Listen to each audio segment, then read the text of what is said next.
Well, it was about 9 o'clock. Anyway, it was dark. I was at the office. I'm a homing pigeon. I always come back to the stinking coop, no matter how late it is. I'd been out peeking under the old Sunday section for a barber named Dominic, whose wife wanted him back. I forget why. Only reason I took the job was because my bank account was trying to crawl under a duck. And I never found him. I just found out all over again just how big this city is. My feet hurt, and my mind felt like a plumber's handkerchief. The office bottle hadn't sparked me up, so I'd taken out my little black book and decided to grouse hunting. Nothing like soft shoulders to improve my morale. Soft Shoulders had a date, but she thought she could do something about that and was going to check right back. There's something about the dead silence of an office building at night. Not quite real. The traffic down below was something that I didn't have anything to do with. That's when she came in. She looked good. She smelled nice too.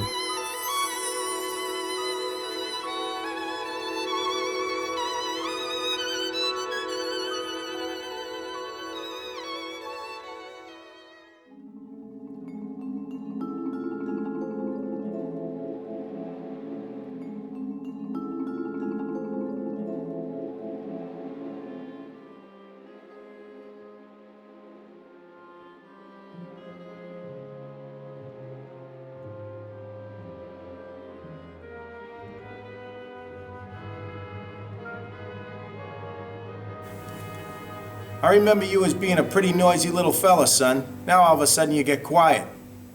You lost your book of answers, or you just waiting for your lawyer? Maybe you don't think murder looks so good on you. Maybe I didn't do it. Maybe you didn't do it, Maroney. Now look, Spade, we're arraigning you tomorrow. It isn't personal. We don't like you, but it isn't personal. We just have a little protocol to follow when there's been a killing. So I went to Horlock's office. He wasn't there, just like she said. The cleaner was in the building and had left the door open to his office, so I helped myself. I didn't find anything except for duplicates of a few insurance claims with names I didn't recognize. One for the same apartment building that Ingrid lives in, and another across town. I wasn't sure if they meant anything, so I wasn't gonna mention it. I had an old buddy in the insurance biz, so I decided to meet up with him later. I headed back to my office to brush up on my model rules for my follow-up meeting with Ingrid. I called her and asked her to stop by the office around 5 in the evening. She was early. Oh, Sam, you're wonderful. If I was still a lawyer, I'd be required to report Horlock. How does that work, Sam? Right here. Rule 8.3 makes it mandatory for a lawyer to make a report when he knows another lawyer committed a violation of the rules of professional conduct. So we went to a joint downtown. It was hopping, and the band was good. Ingrid really let her hair down. Cute kid. She seemed to forget about all her trouble. We didn't talk about the case even once.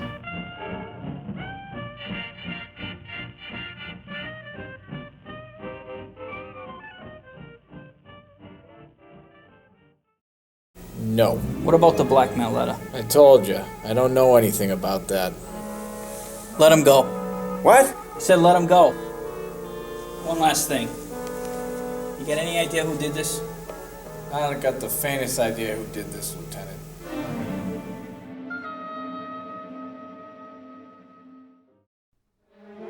I was lying. I did have a faint idea, and it was becoming more clear. I just needed to do one last thing before I could know for sure. I checked in with my secretary. She told me Miles had called in.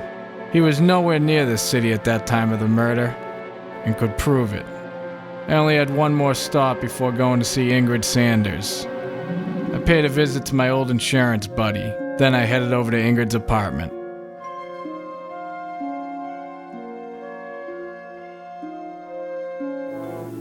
Maybe I do. I'll have some rotten nights after I send you over, but that'll pass.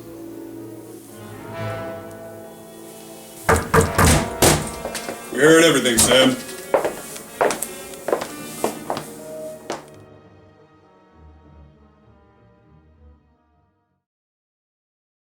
Wait for me, Sam.